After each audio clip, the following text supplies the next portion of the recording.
Alrighty, hello everyone. So in this video, I will be covering the find filter within the Allegro PCB design environment. And you can see here up on the top right, I have the find tab selected.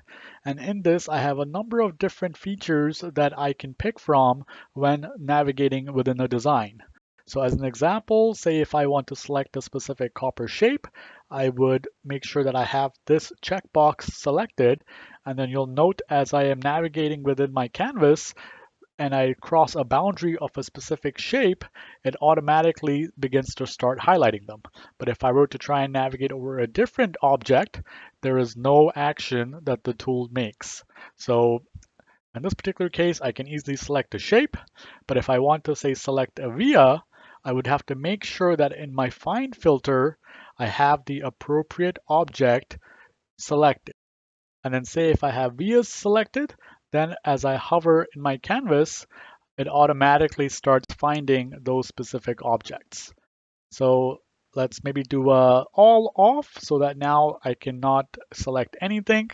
And let's actually change the visibility such that it's showing the top layer. So let's do a more convenient method here where I can just go to one of my predefined views and select my film top. And here I have a number of components that are visible. And let's actually turn on their outline as well. So that's part of the package geometry class. And then subclass, let's do assembly top. So now we can see these particular footprints in our canvas. And now if I want to say select an object symbol, I make sure I check that in my find filter. And you can see as I am navigating through the design, these various symbols automatically begin to highlight.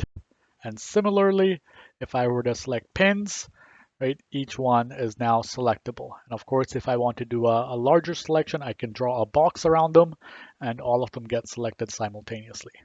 So a bit of a frustrating feature within the Allegro design environment, right, in terms of making sure that you have first selected the object from the find filter before you try and select it within your actual canvas.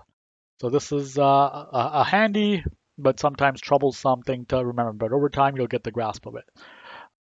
Okay, and then another common object that you'll be selecting within the design environment are the C lines. So these are referred to as connect lines, essentially copper traces that you may have drawn in your design. And here you can see that it selects it from end to end. If I were to just want to select a small segment, I would actually need to go in here and select in my find filter the C line segs. Now I actually have the granularity to be able to pick a specific segment within that C line that I have highlighted there. Okay, so that's a super quick introduction to the design object find filter. I'll let you explore the various other objects on your own, right? Some are fairly intuitive, others you'll have to experiment or maybe we'll cover in future sessions, but hopefully that'll get you started. Another quick one that I do want to highlight is the capability for searching specific components in your design. This is quite often necessary, and a convenient way that you may find useful is to actually search by the find by name capability.